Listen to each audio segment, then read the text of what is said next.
Olá pessoal, bom, uma das maiores dúvidas que eu estou sempre respondendo, seja para professores, colegas, pais e alunos, está relacionada à escolha de livros literários para se trabalhar no ensino fundamental 2. É uma fase, pelo menos do meu ponto de vista, complicada, porque eles já não são tão crianças, né? Então aí sexto, sétimo, oitavo e nono ainda mais, só que também não são adultos. Então nós temos que escolher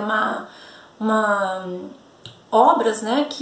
Algumas obras que estejam ao encontro do interesse deles. Mas, por outro lado, nós também temos que pensar, pelo menos eu me preocupo muito com isso, né?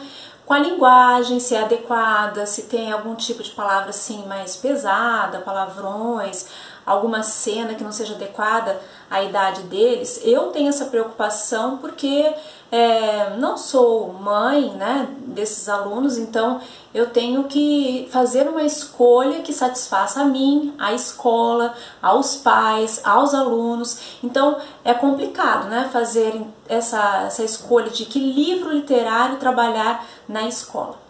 Por isso, então, eu venho sugerir aqui alguns, tá? São apenas alguns para que o vídeo não fique muito longo. E aí, na medida do possível, vou apresentando outros e espero também que vocês colaborem. Me falem quais livros que vocês gostam de ler ou que trabalham na escola de vocês, quem é professor também.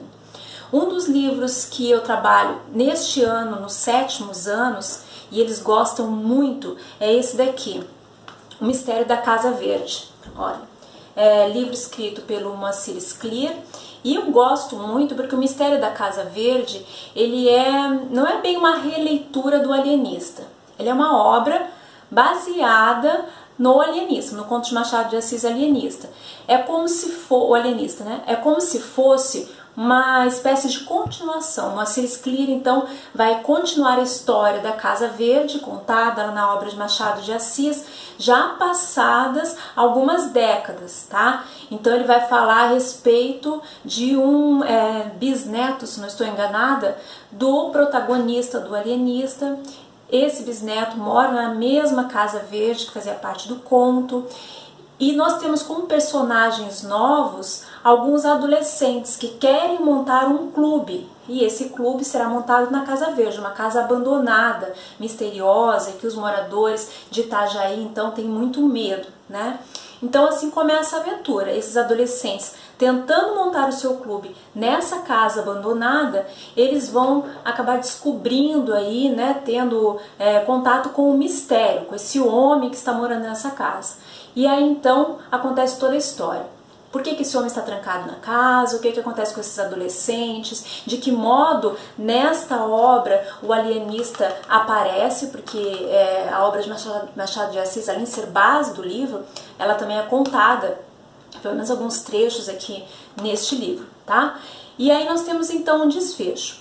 Quando eu trabalho este livro no 7º ano, eu gosto sempre de trazer o conto alienista, mesmo não sendo, pelo menos para mim, adequado ao 7º ano, porque eles não entendem muito bem, né? Então eu sempre busco resumos da obra, peço para eles pesquisarem, trago vídeos no YouTube, tem alguns vídeos sobre a obra alienista, então conto para eles o que é o alienista, o que é a obra de Machado de Assis, quem foi Machado de Assis. E aí trago à tona essa discussão que tanto o conto quanto o livro Mistério da Casa Verde apresentam, que é a questão da normalidade, né? O que é ser normal? Todos nós somos normais ou só eu sou normal, os outros não, ou todos são normais e eu não? De que modo eu estabeleço quem é normal ou não? O que é uma loucura? A loucura pode ser para mim algo, para o outro não. Então eu sempre trago essa discussão para eles e é muito positiva, porque acaba desencadeando discussões, né, pontos de vista diferentes, e com isso eles crescem também. Então é uma obra indicada, minha primeira obra indicada a vocês. A segunda obra que eu indico a vocês é essa daqui do Valcir Carrasco, Irmão Negro. É uma obra que eu trabalho já há uns 2, 3 anos e eu escolho para trabalhar normalmente o último trimestre. Por quê? porque vai coincidir aí com 20 de novembro, né, o Dia da Consciência Negra. Então é um livro bastante interessante, bem curtinho, eles gostam de ler porque eles se preocupam também com essa questão de ser grande, se tem imagem, se a letra é grande ou não, né?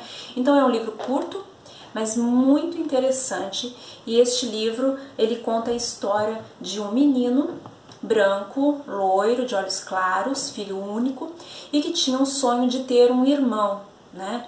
E esse irmão surge de repente, do nada. Ele é filho, sobrinho da mãe deste protagonista então, tá? O Sérgio, ele mora no Nordeste, é um menino negro e que sofreu muito com o preconceito, com a violência, com a pobreza, e com a morte da mãe ele vem morar junto com o, deixa eu lembrar o nome do menino, esqueci, o Léo, tá? E aí ele vem morar com o Léo, então, são primos.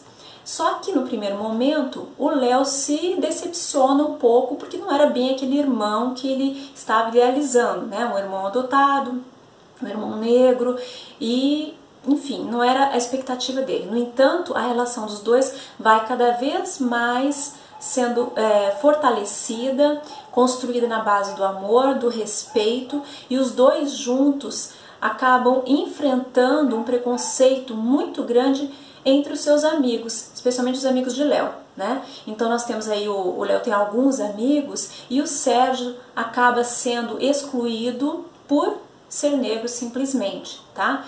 E fica essa dúvida, o Léo vai ficar do lado dos amigos ou do lado do irmão? O que ele vai escolher, né? Eu não vou contar para vocês, não acabo contando toda a história, mas quero destacar também que por trás da história do Sérgio, dessa violência toda que ele sofre, então no Nordeste, né, desse preconceito, existe algumas cenas bastante pesadas, mas muito reais no nosso país, infelizmente, né? Então é um livro que traz à tona muitas discussões, muito interessante mesmo. É importante que a gente não trabalhe somente a leitura por meio de questões, provas, trabalhinhos, coisas assim.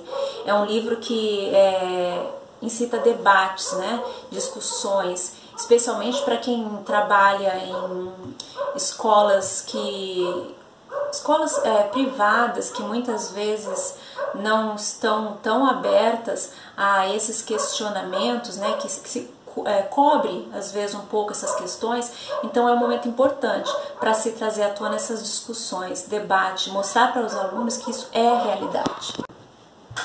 Essa então é a minha segunda indicação de livro, tá? Um livro bastante interessante para se trabalhar. Bom, terceira indicação de livro, um pouquinho mais infantil e adequado para um 6º ano, até comecinho no 7º ano. Eu trabalho no 7º, mas acho que ele é mais adequado para um 6º ano, tá? Este livro, Confissões de um Vira-Lata, de Origens Lessa, ele vai contar a história de um cachorro, como o próprio título destaca, né? Um cachorro vira-lata, que prefere ser um cachorro de rua do que um cachorro domesticado, digamos assim, ou que mora na casa de alguma família. Então, ele vai fazer essa comparação entre o homem e o cachorro. Quem realmente tem mais qualidades, o que o homem faz de errado, por que o homem chama as pessoas de modo pejorativo de cachorro, de que modo esses nomes relacionados aos cães são negativos, usados de forma negativa, quais são esses problemas da humanidade, então, que podem ser comparados ao cachorro, vira-lata, né? Então ele traz toda essa discussão do consumismo do homem, da falta de sinceridade, do amor com o próximo, o que o cachorro faz, muitas vezes o homem não faz, né? No entanto, quem acaba sofrendo mais são os cachorros, especialmente os cachorros de rua. É um livro que tem uma leitura bastante tranquila, mais levinha, mais interessante também para se trabalhar, tá? O quarto livro que eu estou trabalhando no 7º ano, neste ano, já faz uns 3 anos, é o livro Espia das Montanhas, livro da FTD, da Ana Carolina Neves. O livro Espia das Montanhas, ele conta a história de 2 irmãos, um menino e uma menina, que moram em Minas Gerais, na Serra do Espinhaço. Então é um livro interessante sobre vários aspectos. Primeiro, porque ele vai trabalhar essa questão geográfica de Minas Gerais, né? Um estado muito bonito, então ele traz todo um desenho da Serra do Espinhaço, de que modo as pessoas vivem lá, como sobrevivem, da colheita de flores. Então, ele traz também a questão da simplicidade das pessoas, da falta de recursos, que muitas vezes levam os meninos, as meninas a deixarem o estudo de lado. E ele traz principalmente a questão da falta de informação e da deficiência, porque nós temos aqui, como eu falei, 2 irmãos, né, e um deles é o Zinho, um garoto que sempre achou, assim como a sua família, que era cego. Então ele não enxergava quase nada. Era um menino tido como um garoto cego, tá? E mesmo sendo cego, ele nos ensina que nós podemos enxergar muito além da visão. Então o Zinho nos mostra que algumas pessoas, mesmo enxergando bem, não conseguem olhar, né, realmente, enquanto ele que não enxerga, ele ensina a olhar de outras maneiras, olhar entre aspas, porque não é com a visão. Então ele ensina que tão importante quanto a visão é a audição, é a concentração, é a percepção, a memória e por aí vai, tá? No final da história a gente tem uma surpresa, porque essa cegueira do Zinho não é bem uma cegueira, e aí quem lê então vai saber o que aconteceu com o Zinho, por que ele acreditava que era cego, o que aconteceu com ele também. É um livro bem tranquilo, uma leitura doce, tá? Eu gosto bastante porque é um livro leve, né? E eu pelo menos adoro Minas Gerais, então a gente pode conhecer um pouquinho dessa região. Última sugestão, na verdade é uma coleção, tá? A coleção do Pedro Bandeira, a coleção dos Caras, tá? Eu trouxe aqui 3 dessa coleção: Pântano de Sangue, A Droga do Amor e A Droga da Obediência. Bom, a droga não tem nada a ver com produtos ilícitos, tá?